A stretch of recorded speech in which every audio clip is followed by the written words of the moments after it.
South Africa now, where poachers linked to drug gangs are threatening the existence of an extremely rare sea snail. They're called abalone here, they're called abalone in South Africa, and they're mainly eaten in China and other Asian countries. A new report says at least 96 million abalone have been poached off South Africa's coast since 2000, and we're getting an exclusive look at the crisis. Debora Patta has more. The minute I get into the water, there's always that feeling of dread. You know, it's the first thing you think is, is this going to be worth my while? Am I going to get enough abalone? While you're diving, you think of the fears around you. You think, hey, you know what, you might be eaten by a shark or something like that. But you don't let that play on your mind, because you're going to think of it, you're not going to get anything done. Once abundant in South Africa, abalone has declined dramatically over the past 2 decades. Every year, more than 2,000 tons of abalone are fished illegally, 20 times the legal limit.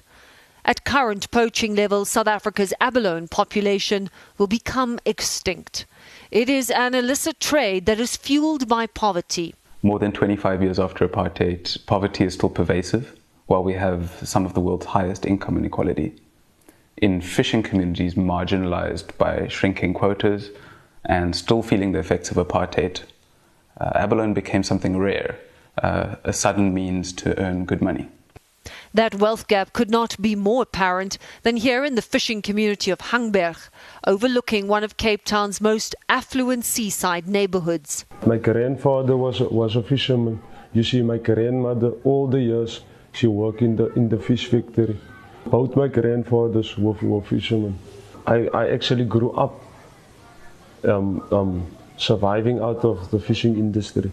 People think you get a good buck, but there's a lot of expenses, like every human has to cover, especially if you have children.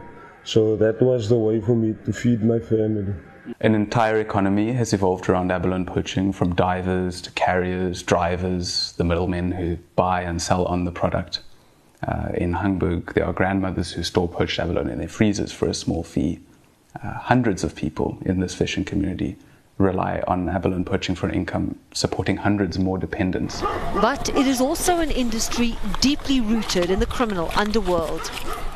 We know that organized crime networks are directly involved and have been involved for many, many years.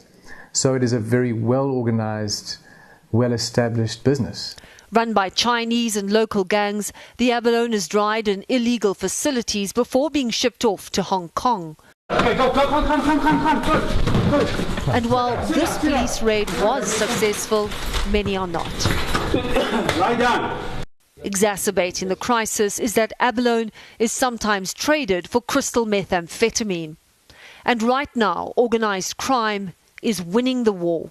Abalone poaching has risen to its highest level in 20 years.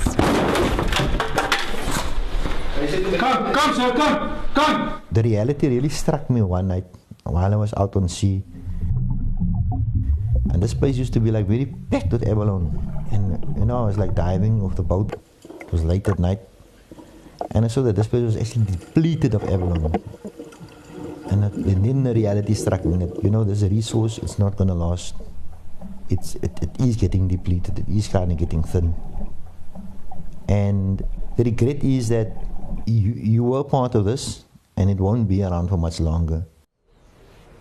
Fascinating story. For more on this now, we want to bring in CBS News foreign correspondent Debora Patta. Debora, you're joining us from Johannesburg, South Africa. That was really interesting, Debora. So this poaching crisis with the abalone, it really shines a light on South Africa's struggling economy, poverty, even gang violence. How have things escalated to this point when it comes to hunting this sea snail? Well, Andrew, as you saw in the piece that we played, for many South African fishermen and women, abalone fishing and abalone poaching is something they've been doing for years. It literally supports entire communities. The problem really is the increased demand, because what we have seen for the past 20 years is an increased demand in China, where abalone is considered a delicacy. It is eaten and highly sought after in restaurants. In South Africa, for example, you may find a few restaurants, I've occasionally seen it on a couple of menus, for abalone, but this is legally fished abalone, but it's not something that's widely eaten or even widely known about here. And it's become so dangerous in South Africa that you've seen armed gangs actually try and attack vans that are carrying legal quantities of abalone. So not only are they poaching, they're trying to attack legal vans. Here in this video that you're watching, you see this armed group start shooting at a van. They're trying to force it off the road in an attempted heist. And there's been an alarming increase in heists on legal abalone vans, and a worrying concern that there's some kind of insider information being given. And what this video shows is just how dangerous and how worrying this trend is. And this really dates back to the 2000s when Chinese gangs came to South Africa and started paying for abalone with crystal methamphetamine. There's this common misconception that it's the abalone poachers who are receiving the drugs. It is not. It's higher up. The kingpins in these syndicates are receiving crystal methamphetamine and selling it in Cape Town. Sadly, there's a huge demand for the drug in Cape Town. So as we've seen the abalone poaching increase, so we've seen the drug trade being fueled at the same time in the Western Cape. Anne-Marie, Vlad? Yeah, Deborah, it was so striking to see those poachers looking across the bay there to one of the most affluent communities in Cape Town. And that's just been, since time immemorial, the balance between conservation efforts and people who are just struggling to make a living. And that's hard to fix. But what exactly is being done to crack down on these criminal networks? I would guess that that's probably, it's still a challenge, but a little bit easier than fixing the economic challenges facing South Africa. Obviously, the economic challenges is the first prize, Vlad, as you correctly point out, but that is going to take years, decades even, because we're dealing with a mire of social problems here.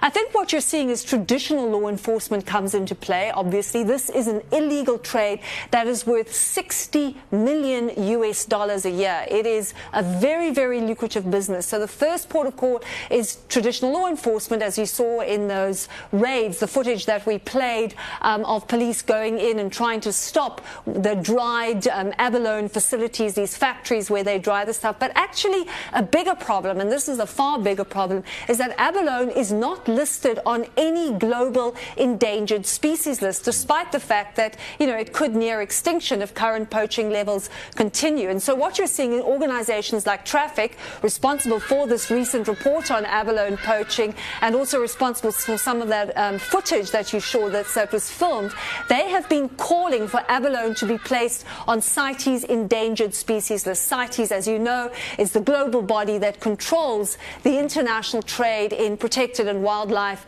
species. And the problem with it not being on the list is that this product is laundered in sub-Saharan Africa. So dried abalone goes to countries like Angola, like Zimbabwe, like Mozambique, like the Democratic Republic of Congo, where they have lax controls. It's laundered and shipped out of those countries, and police can't legitimately search shipments because the product is not illegal. So you're going to see organizations like Traffic and others demanding at the next CITES member states meeting, which unfortunately is only mid next year in May in Sri Lanka, they are going to be demanding that abalone is listed as an endangered species, and that will be a very important first step. Vlad, Anne-Marie? So Deborah, the product is not illegal, but the poaching of the product is. I'm wondering if the South African government has reached out to China, because it is, their citizens that are receiving this sort of illicit seafood, and is China offering any help?